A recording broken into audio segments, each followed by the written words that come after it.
Hello there, and it's time for another session of Marketing Cafe Live. My name is Michael K. Reynolds, and today we've got a special session that we're going to be talking about. I think it's a really important topic. I think it's one that is in the world of business is maybe isn't discussed as much, but it's how to love your business. Now, real briefly, I've owned my marketing agency now for 24 years. And with that, I've worked with hundreds and hundreds and probably close to 1,000 different entrepreneurs. And it's fascinating how many people come into business without putting joy and happiness in their plan. And a lot of that happens to be, well, people not really maybe preparing themselves, really not getting the education ahead of time, not really knowing what they're going into. And I think in a lot of ways, it's because there is a culture within the world of my world of marketing and training where there's so much of this just do it, just jump in the water. The water's great. Don't even think. You're going to love it. Do it, do it, do it. You wanted to do this all your life. And so there's this balance because to some degree, when you've done your homework, when you've put together your plan, when everything is all green lights, and you really know, hey, I should be doing this. I should be starting my own business. I should be doing what has always been a dream. Sometimes you need that little nudge, but the little nudge should just be the encouragement to get moving. It should not be shoving you off a cliff. And I think too many times we either allow ourselves to get shoved off the cliff or we have a circumstance in life that shoves us off the cliff. So, one example of that is we get laid off or we lose our job and then suddenly we're thinking, well, this is the time now to start our business. There's benefits to that because sometimes if it's just the gentle nudge and you've been preparing for a long time before this, that's fine, that's fabulous. But if it's something to where you're not quite ready and you're jumping into this, you haven't thought everything through, that's when I encounter a lot of entrepreneurs where I just feel like they're not quite ready. They haven't totally thought this through. Now, the other thing that happens is you have business owners that have been in business for a long time, 2 years, 5 years, 10 years, 20 years. I've worked with businesses that have been in the family for over 100 years. And in many cases, they haven't really thought through all of the elements of why they can design it in a way that they love their business. Here's the really good news is entrepreneurship is one of the greatest, most freeing, most rewarding, most amazing experiences you can ever go through. It can also be one of the most miserable. And this is why it's so important to what I'm going to share with you is how to love your business and how to put loving your business into the core design. More good news, even if you've been in business for 2 years, 5 years, 10 years, 20 years, you can incorporate these ideas that I'm going to share with you. Essentially, I have 6 elements that you want to make sure that is part of your business plan that's going to allow you to love your business. And this is absolutely essential if you're looking to get started in a business, you're looking to launch your project, to go through these 6 elemental uh, parts of your plan that need to be in there for you to love your business. But it's also an opportunity for you to see if you've been in business for a while, which of these 6 areas are maybe you a little bit out of alignment with. And the good news is you can make some adjustments with those elements that you're out of alignment, because a lot of it is being in alignment with who you are, what you want to do, what your lifestyle is. And that's probably the greatest thing about being an entrepreneur is you get to create your own job. You get to create your own purpose, your fulfillment of your purpose. And that's why I really encourage people to spend time on the planning. It doesn't have to take forever, but you do need to think through. So one of the processes that I go through with my clients very early on is we do an exercise, and I would encourage you to do this exercise too as well. Yes, it works fantastic if you have someone to work with, such as a professional such as myself that can kind of walk you through the questions and really challenge you on this. But it's a concept called the island. And it's kind of shocking how many entrepreneurs that I will interact with that they have not really thought this through ever. And again, these are people that have been in business for 20 or 30 years. And a lot of it is because sometimes people think of business on just a single plane, that I just have to make it work. I just have to have success. And then that success is such a thin plane of ice that when they're actually in there, it's so easy to break through the ice. And so what is the island? What's the concept beyond the island? The island is to say to yourself, all right, look, let's just say everything goes perfect. Everything works out with your plan or with your changes and shifts and adjustments to your current business from 2 years out, from 3 years out, 5 years out. What does that perfect island look like? And so oftentimes people will say, well, I'll be selling, up to 500,000 widgets, or I will have X amount of clients, or my business will be doing such and such a revenue per month. And I'll say, no, that's actually the process to get you to the island. But what does the island actually look like for you? And so the island would be that my product or my service is making a genuine difference in the world. My clients love me. I have a community of folks that are really passionate about what it is we're doing. I say, that's great. So that sounds like a really successful business. But what about you? Well, what do you mean, what about me? Well, you've created this job for you. What does it look like? I don't know what you mean. Well, how many days a week are you working? How many hours a day are you working? Are you working on the weekends? Are you free? How much traveling? Oh, I get to plan that? Yes, you want to plan that into your business for sure. Are you going to your kids' soccer games?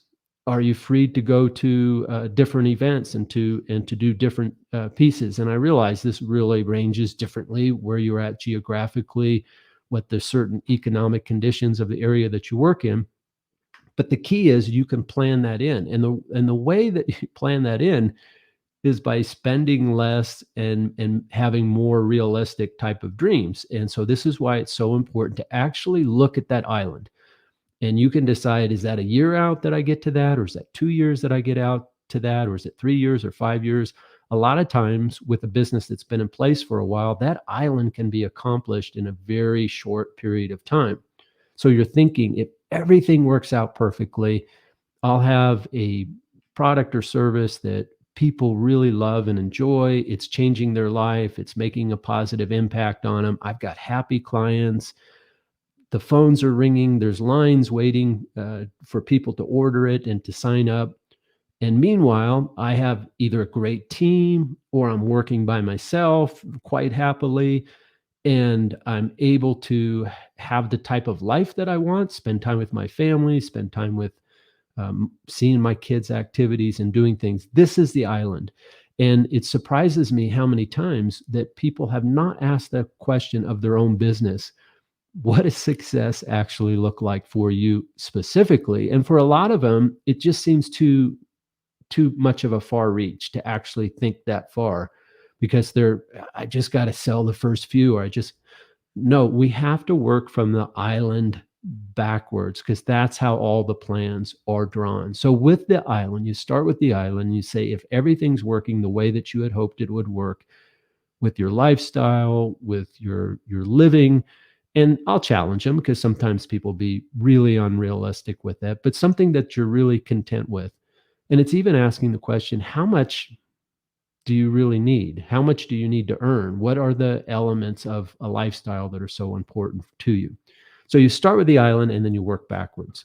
And then you go through 6 elements. And again, this is if you're starting your business, you want to make sure you have these 6 ingredients because these are going to be critical for you to be able to love your business. You're going to need all 6 of these elements. And if you currently have a business, think of which of these 6 elements that maybe you're a little bit out of alignment with and maybe should make some adjustments. And it's not that difficult to make the adjustments, even if you've been doing it the wrong way for a long time. So let's start with the first element. The first element is your business needs to be a life passion. So most people that I've encountered that are extraordinarily successful business people, they have been doing this all of their life. Since they were a kid, since they were a teenager in their early 20s, there was a piece or part of this that was something that was always in their DNA. This is something that they've always wanted to do, or it's always been a piece of who they are. And a lot of times that path doesn't look totally straight. So if you were to think, well, gosh, I had this job and then I had that job and then I did this and I was kind of drifting. But a lot of times what we'll do is we'll kind of take them up on a mountain peak, theoretically, and we'll have them look down and we'll see the different pieces. No, actually, the skills and knowledge that you developed from this particular business really led to this. And you're doing this was really connected to this part of the business. And so there's usually a track that is really tied into you've been built for this. This is your whole life. Now, people say, yeah, you got to be passionate about what you do. And this is where I make the distinction between if you're an investor or you're an entrepreneur. If you're an investor, you're coming in and just saying, I want to make some money. I want to start with $5 and I want to end up with $10 and I want to do it quickly. That's an investor. This is, how to love your business. This is not for you. You're looking to turn a buck, and there's nothing wrong with that. Uh, but for someone who is a purebred entrepreneur who want to build something from kind of a cocktail napkin idea all the way up to something that is in full fruition and that is part of their life, you cannot do that without this being your life passion. And this is why, I hear so many people getting into franchises late in their life and just always wanted to do a business. And so we're going to look at some franchise opportunities. We're going to see which ones have the best support and marketing and which ones have seem to be doing really well and the easiest for us to get started. And, my thought is, do you actually like that franchise? Do you like the fast food business? Do you like doing, exercise studios? Well, it's okay, but they've got a great turnaround and great support. For me, that's a recipe for it being a very unpleasant experience. If you really want to love your business, you got to have that life passion. And here's why. If you remember the movie The Graduate, with Mrs. Robinson and Dustin Hoffman way back in the day, there's this part in the movie where there's the gentleman who's coming up to Dustin Hoffman and he's saying, "The future is plastics," and he is so excited about the future of plastics. Now he is actually used in the movie as a caricature. They're making fun of him that he is so obsessed with plastics. That, my friends, is the prototype of a successful entrepreneur, a life passion. And one of my favorite things is to do the factory tour. And I call it the factory tour. Sometimes I'm working with service industries and different processes, but I love when I actually get to go in the factory and I'll have the entrepreneur and I'm really testing for this idea and concept of the life passion. And they'll take me through. And basically, what this company does is they make screws, right? Metal screws. But if the entrepreneur is taking me through and I really see them light up, and this is where we put in the threads. And as you can see, the threading has to be very specific. And here, let me show you over here. And the factory has a distinctive smell to it, and it has a movement to it, an emotion. You have to have this life passion. And I really see successful entrepreneurs loving what they do, whether they're making cupcakes, whether they're making fasteners, whether they're making rockets, but this is their life passion. It's aligned with who they are and how they were built. And so if you're thinking of doing a business, I would really caution you in doing one. Well, I heard that this kind of business does well, or you can do well. If you're not super passionate about it, then you need to keep looking. You really need to find that is totally aligned with your passion.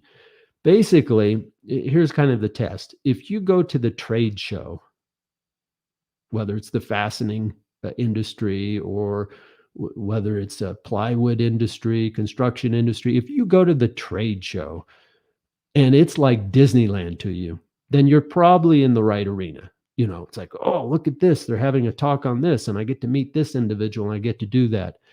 I remember, in writing my books here for the Era of Ireland series, when I went to my writers' conference, And I just went into this room and there was 350 crazy people just like me who would put so much time and energy into writing a book. I just felt like this is my home, this is my place, this is what I do. I love being around other marketing experts, talking about marketing.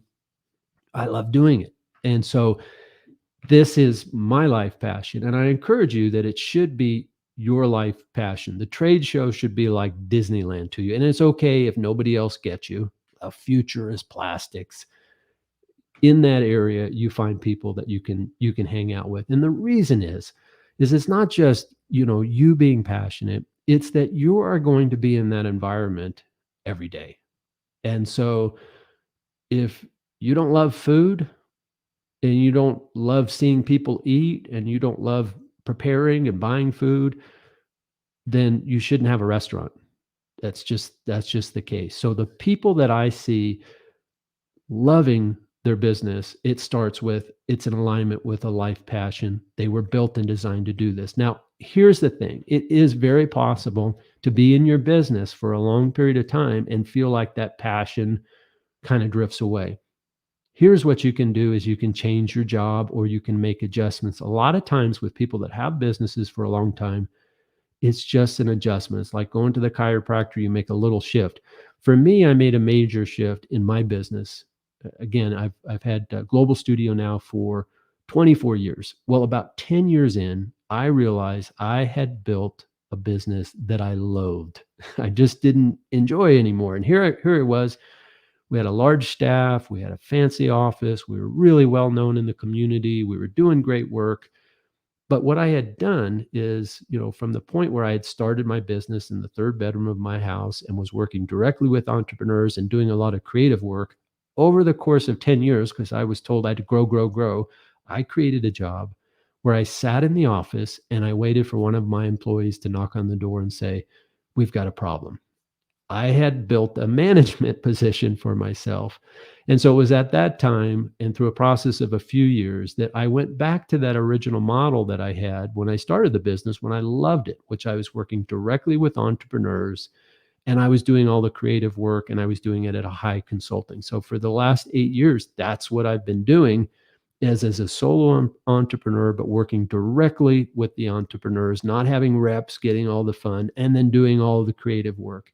And so you can make a shift in your position and you can make a tweak in your business, but that life passion, how to love your business, it has to be there. The next part is you really have to have the skill and knowledge base in what it is that you're doing. And once again, this is where, when you get into someone buying a franchise, and there's a lot of great reasons to purchase a franchise.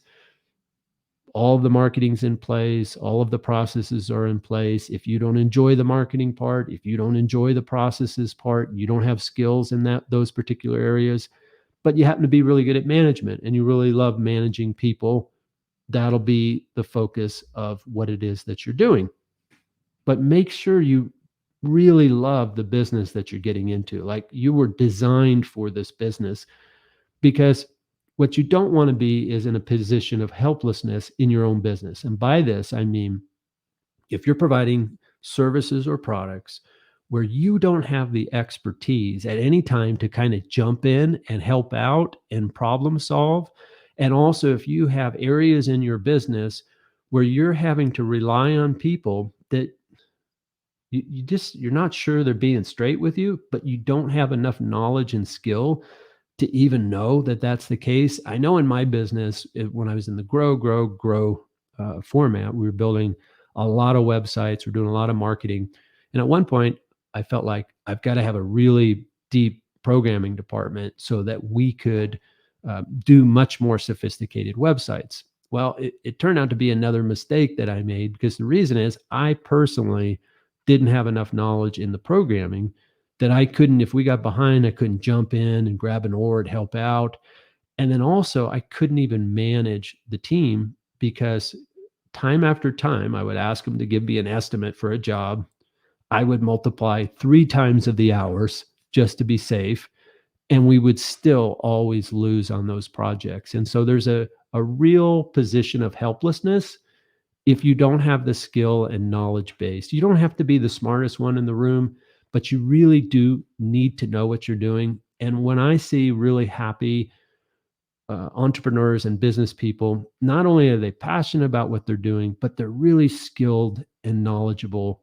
And so here's another way. If you're feeling like, gosh, I'm in a situation where I have that. I have people I'm really relying on. I don't know if they're telling me straight, if they're giving me the information, and I feel kind of helpless because I'm really dependent on other people.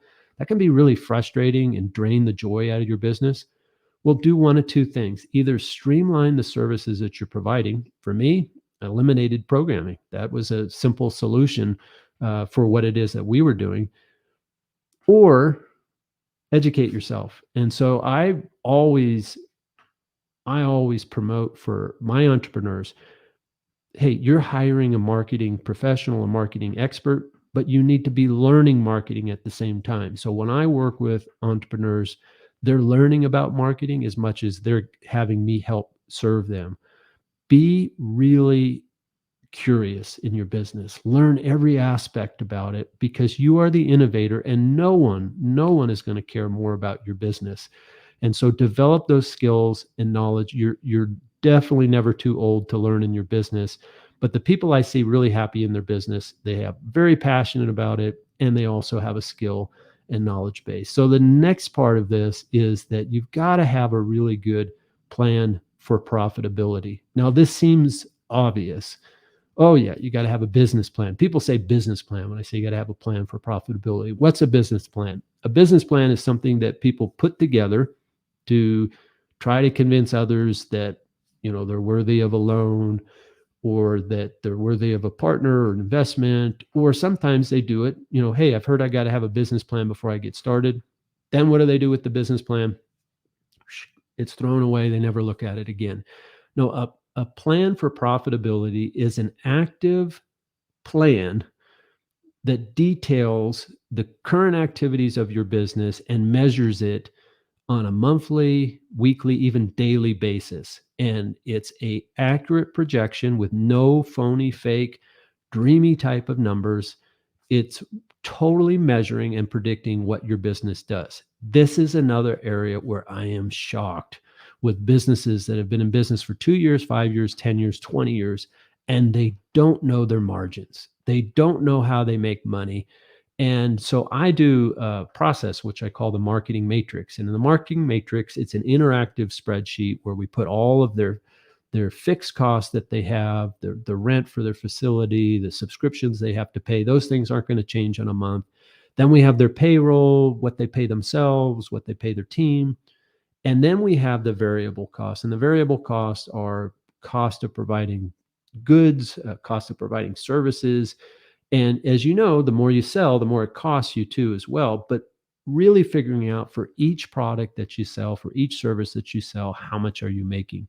And that is all put into a model that allows you to project. What if I was to double the sales of this particular service? What if I was to reduce the sales? Here's the thing.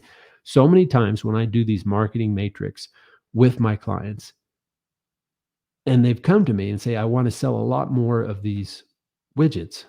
And we'll do the math on it and say, you're losing money every widget that you sell. So if we 10x, 20x, 50x the sales of these widgets, you will lose 50 times as much. Whereas you have this other product that is highly profitable, that is really going to get you great success. And why don't we shift the plan around so that it's profitability? And you really see the eyes light up. But the point is that people need to have a specific plan for their profitability. And really, this is where a lot of joy and happiness comes in the business.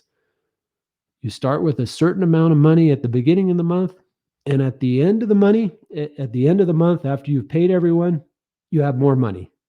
And I realize people are in different seasons, they have longer cycles, but for a lot of businesses, it's a very simple concept.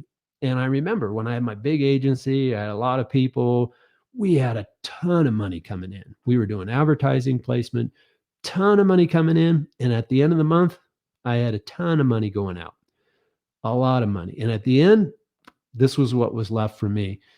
It sapped the joy.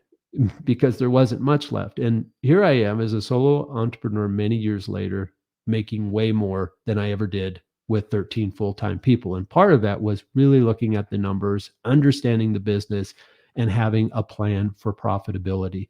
So you have to be realistic with that when you're starting. And I really challenge the numbers when I'm working with my entrepreneurs, because you want them all to be makeable. And you also, if you're in business now and you haven't done this, you have to do this process of doing a marketing matrix and looking very specifically at the cost of your item, especially with prices going up and down on products and supplies. So have a plan for profitability and make sure it's successful. If your plan doesn't work on paper, don't put money into it. Fix it before. And if you have an active business and it's broken, fix that right away, because it's kind of like if you were to work for someone and at the end of the month you go to get your paycheck and the person says to you, "Oh yeah, no money for you. In fact, you need to write me a check." That saps the joy out of a business owner if their plan for profitability isn't there. You can make those adjustments to your business to turn things around really quickly. So the next thing that I really see for people how to love their business is that they're doing something that's making a difference.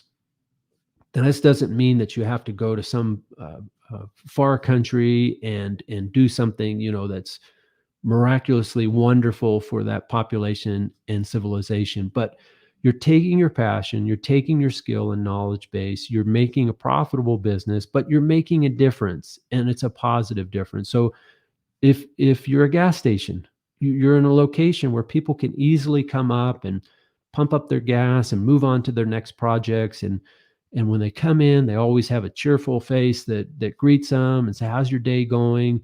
You're making a difference with a gas station, with a restaurant. People come in, they're tired, they're hungry. They leave your place and they're feeling content, they're feeling refreshed. If you're an attorney, you're helping people out of difficult situations, you're making a difference. If you're in plastics, you're creating products, you're helping people reach their dreams, you're making a difference. And those who I see that really love their business, they value what they're doing. So getting back to their passion, if you have that gas station, hey, I really love helping people where their cars come in, they've got an issue, it's not working, they're really frustrated, and I'm really good at what I do, so I help get it fixed. I help get them back on the road.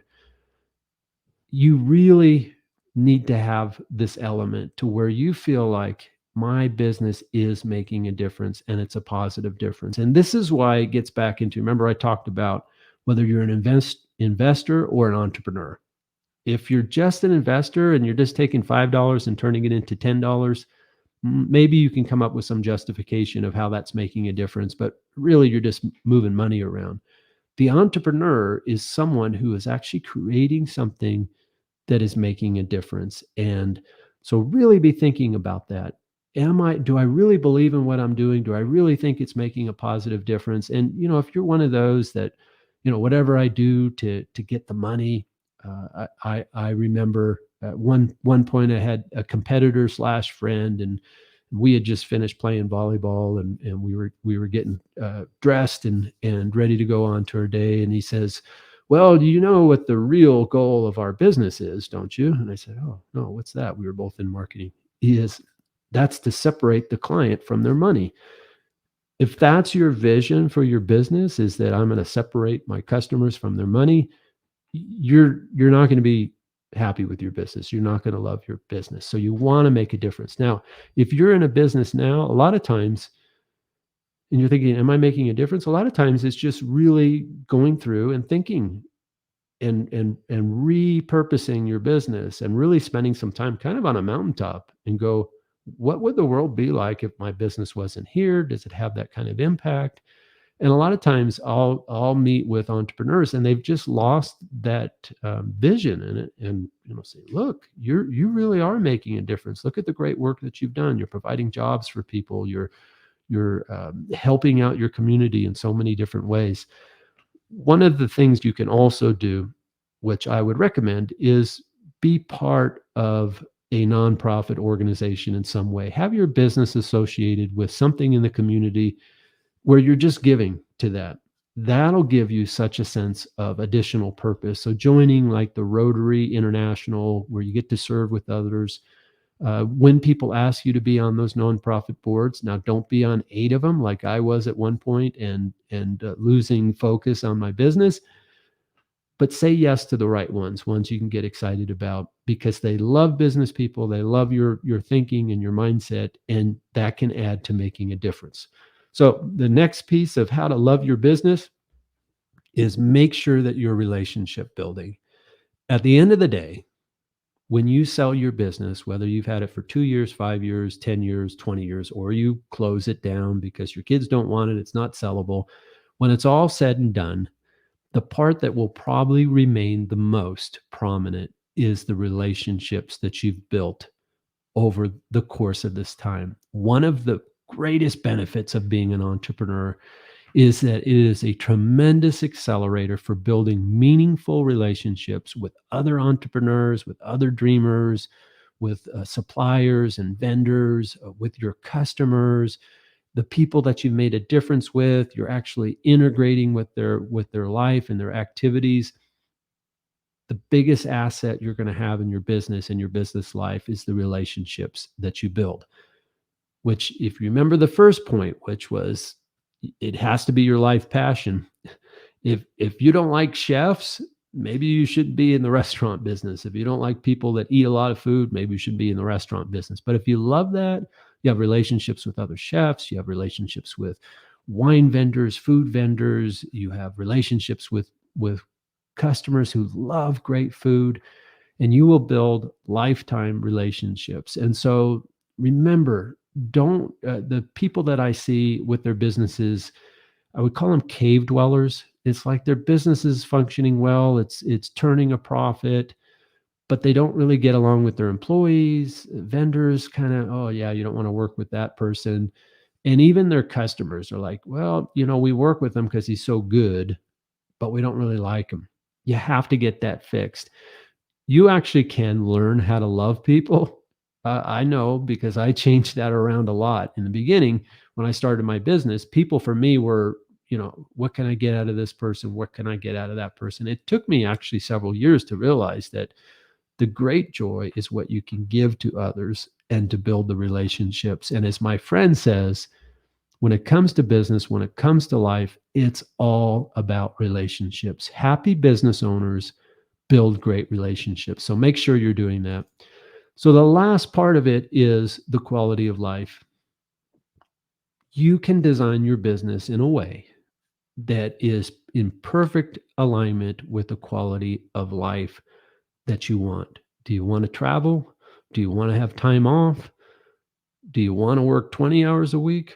Or do you want to work 80 hours a week? Some people love working 80 hours a week. What is this quality of life? Do you want to have a strong family? Do you want to have a healthy marriage? Do you want to have kids that are going to grow up and you'll be able to support and be in their life? Make sure in any design that you have that quality of life is part of your design. Now, what that means is maybe you don't get that second restaurant, because if you get that second restaurant, yeah, you might be able to increase your profits by X%, but you're going to be spending so much more time and it's going to be so much more difficult than the one successful restaurant. Try to avoid hearing people say you have to grow, grow, grow, grow, because yeah, you want to keep expanding in customers. You want to always be improving what it is that you're doing. But growth just for growth purpose can take you from being an entrepreneur, a happy, thriving entrepreneur, into just an investor. And it comes down to, am I making more money or am I making less money? Again, investments are great, if that's what you love doing. But I've seen so many entrepreneurs where they've really taken success and they've put it all into the table, and they put it all on the table just for the pursuit of wild growth. Never forget that part about the quality of life and really managing your plan for profitability, really staying within your skill set, really staying within your life passion, really making a difference, spending more time on making a difference and building those relationships. that quality of life. And if you have a business now and it's like, my quality of life just isn't what I had hoped for. I really thought I'd be working less, but I had people leave me and different kinds of things. You can re-engineer that business. You can retool it for this success, for quality of life. So we're talking about how to love your business. This is what our focus has been, how to really love your business. We talked about 6 different elements: life passion, skill and knowledge base, plan for profitability, making a difference, relationship building, and quality of life. And so I want to bring you all back to the concept of the island. So if you're thinking of starting your business, is it 2 years from now or 3 years from now or 5 years from now, depending on how much time you think it's going to take? But design that island. What does success look like? How much time off do I have? How much money are we making? How much is the business growing? Where exactly is that? Start with that island where it's perfect, where everything's working fabulous, and then design your plan backwards. Because if you don't have that as the goal, that quality of life, the lifestyle, the fulfillment, you won't hit that goal and you won't even know what it is. So spend time with the island. If you want to, I'd love to spend time talking to you about the island. You can find that island, whether you're thinking of starting a business or if you've been in business for a long time, you can recapture that island. And it is a beautiful place. So we're here talking in the Marketing Cafe Live, and every one of these episodes goes into the Marketing Cafe Academy, and we do these very frequently. We have expert guests who come in and talk about these different topics and subjects. And if you'd like to, you can have access to all of the Marketing Cafe Lives we've done by going to marketingcafe.club and signing up for our Marketing Cafe Academy. It's totally free and there's great content in there. And we have great teachers who teach on a variety of subjects. If you want to learn more about me, you can, and my marketing agency, my marketing consultancy, you can go to globalstudio.com. I work with people as a virtual chief marketing officer. I essentially become their entire marketing department and would love to talk to you about doing that for yourself.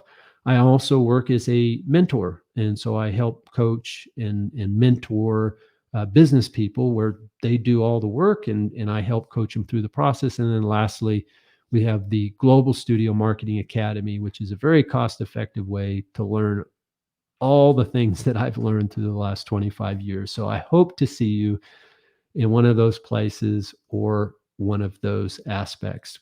All right. Well, that's it for this session of Marketing Cafe Live. And again, hope to see you at globalstudio.com. Come visit me. Go to marketingcafe.club and join for our Marketing Cafe Academy, totally free. But in the meantime, we'll see you next time in the Marketing Cafe.